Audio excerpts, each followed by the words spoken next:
Morning. Happy Friday, everyone. All right. Let's see. We'll go ahead and get started. Um, so just want to start off by this month is National Suicide Prevention Awareness Month. Um, the hotline number for that is 988. Something that was brought up at our conference last week was that, a lot of people have that 911 recording in their on their phone lines. And so another thing that you can add to that is if someone is in a crisis situation, instead of calling 911, they can also call 988. So that's something that um, was good to note from the conference. So I thought that, I would share that in case, um, you guys wanted to do that as well on your phone lines. And so I've also linked the Tennessee page where they have resources and they also have some trainings. So you guys can check that out as well on the landing page for the Tennessee state page. Does anyone have any questions about the hotline? I was reading some of the statistics and they were saying that suicide is the 10th leading cause of death among adults, but it is the second leading cause of death among people ages 10 to 24 years of age, and those rates are increasing. So it's definitely important to keep that in mind when we're out in the community and, the different people that we interact with. Um, yeah.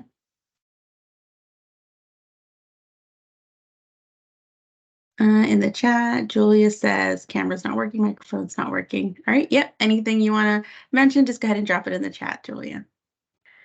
Okay. So moving on, I did want to share that one of our presenters from the conference will be doing a repeat of his presentation, and that presentation is on COVID-19 and vaccines.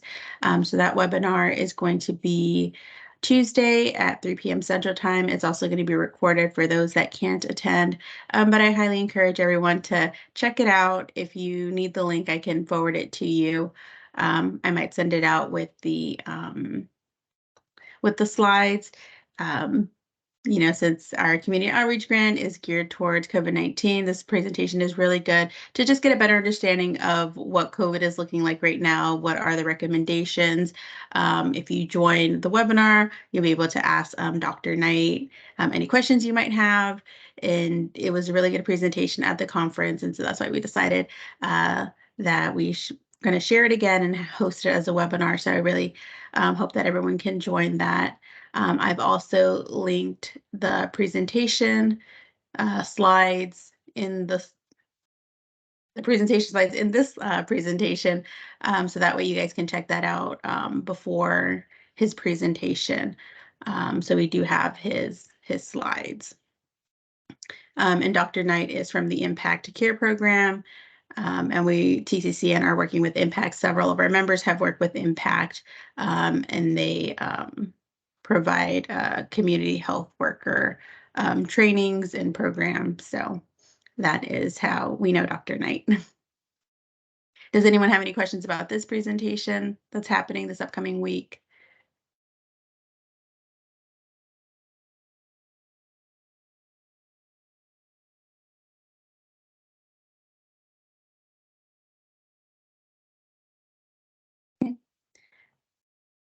And then I also wanted to talk about the CHW training program through Meharry. Is anyone currently in this program?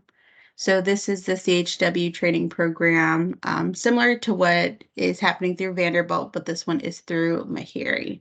And so if anyone is a part of it, if you can just drop your name in the chat or unmute yourself.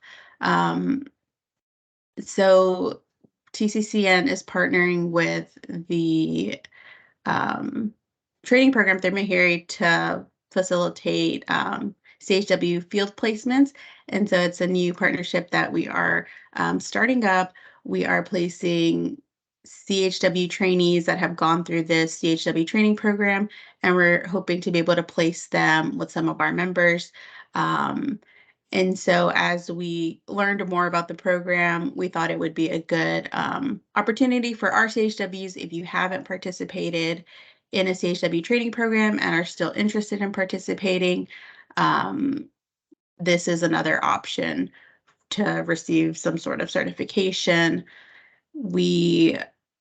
I have linked the information to the different options that they offer. They have four kind of paths that you can take depending on if you're starting from zero, if you have some CHW experience. They have concentrations.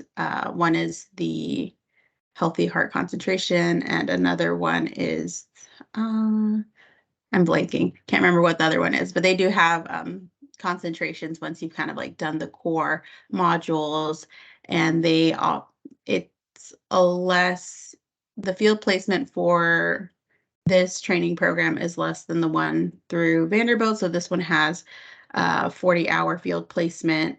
But they do have like a in 1 week in person component to it as well.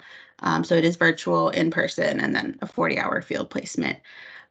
So we just wanted to share this with you all in case there were people, CHWs interested in some sort of certification. The application to sign up was open earlier this week. I just noticed that it closed.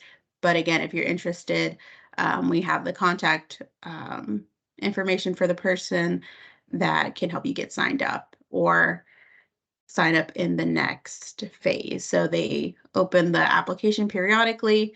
Once they're at capacity, I guess that's when they close it. But they have people completing different portions of it at different times. So it's kind of at your own pace. And then they have like cohorts that are finishing up each month.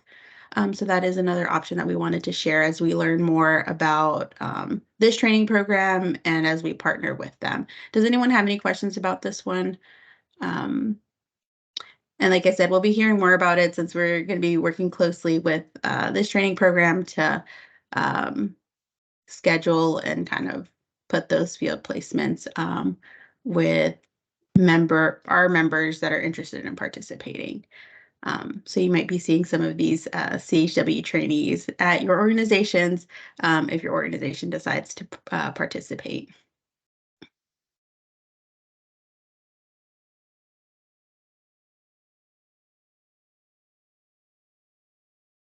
Any questions about the CHW training program?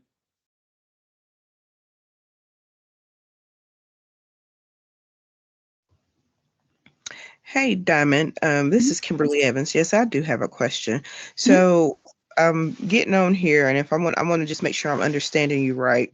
So I'm in the training right now, and I actually do my field, go out in the field this week, this upcoming week will be the last component of the training. So there's additional training beyond this training as well. Is that what I'm hearing you saying? So you are currently in the CHW training program through Meharry. Yes. And Yes. I'll complete the program. Mhm. I'll be in completion at the end Friday, next Friday. So you will are you doing the 1 week in person, or you're doing your 40-hour field placement, or which one are you at? I'm I'm doing that's why I wanted to make sure I'm doing the Mm. 1 week in person right now. Okay. So That's where I'm at now. once you Okay. do your 1 week in person, then the next step is to they're going to coordinate the 40-hour field placement. Okay. And so depending on, where you're located, I'm not sure if you could do it at your organization, because you can kind of pick where you want to do your field placement. It just has to be 40 hours supervised. But yes, you will have to do a 40-hour field placement after you do your 1 week. Um, and then after the 40-hour field placement, I think that's when you can do some of those concentrations if you're interested in doing that. But you can definitely, the link to the information has kind of like those modules that you've gone through and then how many hours. And then it also has some information about about the concentrations if you want to do more Okay. training after you've done your field placement and everything. Mm. Okay, I just want to make sure I heard you correctly. Mhm. All right, thank you. Yeah. And so I think with the field placement, as it was our understanding that you can find a location on your own, and then they have partners such as TCCN that will help facilitate um, finding a field placement. And so that's kind of why they reached out to TCCN, and they wanted to kind of partner with Art Network to have more options for the people in the training program. But yeah, that's a good question. Mhm. Any other questions about the training program?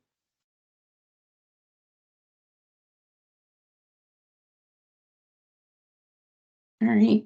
Um, so moving on to our resources. Uh, Again, I have updated our resource list in your membership.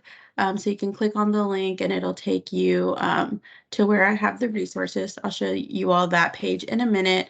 I also saw that there was a website called Find Help Now Tennessee, and it helps find addiction and treatment resources in your area. And I kind of wanted to know, has anyone ever used this resource before? Um, does anyone have, any feedback about it?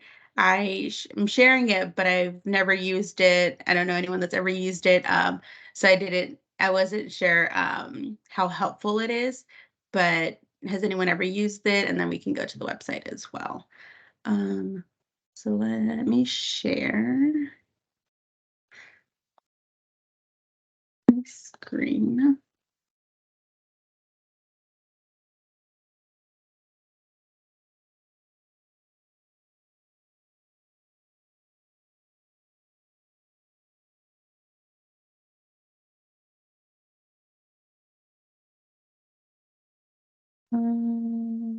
Nope, blank screen. All right. So you guys should be able to see my screen. This is, as I mentioned, the CHW resource page through your membership. And here I've uploaded again that information about the training program. I've also uploaded the COVID presentation by Dr. Knight and the Find Help Now Tennessee. So this website, as I mentioned, it helps find substance misuse treatment providers in your area. You can put in the treatment type. You can put in if they are insured, uninsured, self-pay. They have a drug overdose dashboard that has, statistics about your local area. Um, and then it also has the Tennessee Faces Opioid campaign. So it sounds like a really interesting resource to use. As I said, I've never used it before. I'm not sure if anyone in our group has used it before. So if anyone has any feedback, I would love to hear it. But that, as I mentioned, is linked in our CHW resource page. All right, so y'all feel free to go ahead and check that out when you have some time.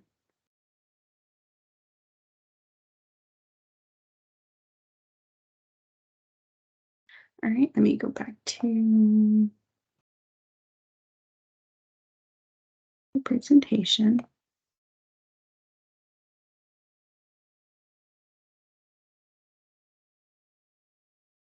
All right, and then just a couple of updates. At our next meeting, we will have Caitlin from Giving Kitchen. She'll be on the call with us. And so, as I had mentioned in our last meeting, Giving Kitchen is a resource that provides financial assistance to food industry workers, regardless of where they live in the United States. Um, they offer financial assistance, but I think the only thing they can't pay for is medical bills. And then they also offer resources. And so she will be on, and if you guys have any questions for her at our next meeting, that will be the best time to make sure you join, and she'll be there to talk more about the program and all the resources they provide, and you guys can ask questions. And then at our next in-person meeting, it's going to be October 20th. I have emailed out the registration link and the hotel link. as I mentioned in the email, the hotel link needs to be used by September 21st, just to guarantee that you can secure the room rate. After that, then you'd have to call the hotel to be able to use that rate. I made a really quick poll. Some people asked about having a virtual option. Um, so we want to know if you guys can answer this question really quick. If you're not sure, that's totally understandable. But do you think you'll be attending in person? And now that we might offer the virtual option, if you would attend virtually, if you're not sure, or if you can't attend at all, I mean, that would also be great to know. So if you guys can take a moment to go ahead and answer the poll, that would be really helpful as we continue to plan for our next in-person meeting, and make sure we have the virtual setup for those who prefer to attend that way. And at that meeting, we'll have MPNF. We're hoping to have our campaign materials ready, the toolkit from MPNF for our campaign. We are hoping to have people from the CHW program from Meharry. They said that they'll be able to attend our meeting as well. So we'll have representatives from that training program this time around. Since we had Vanderbilt last time, this time we'll have Meharry. Um, and so that's so far are the people that we have secured to present at this upcoming meeting. Does anyone have any questions about our next in-person meeting?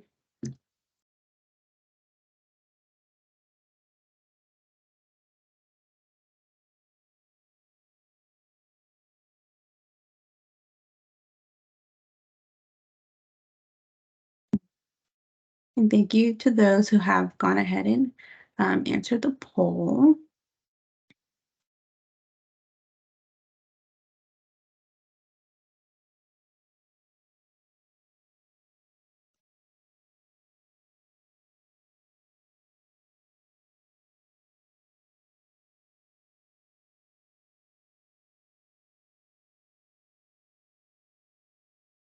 All right. I think that's just about everybody. All right. Well, thank you for answering that poll. Other than that, I think that's all I have for you guys today. I'll be sending out the slides. Oh, where will the meeting be held? Great question, Marlene. It's going to be at the Hyatt House, which is right next to Staybridge. So last time everybody stayed at Staybridge. Um, and so this time everyone that needs to book a hotel room will stay at Staybridge again, but the meeting will be in the conference room in Hyatt House, which is like right next door to it. So it's within walking distance. Um, and their conference room is a little bit bigger. And so that's why we couldn't have it at Staybridge. But again, everybody who needs a room can stay at Staybridge and then just walk over to Hyatt House. It's like right next to it. It's going to be in Franklin. It's in Franklin.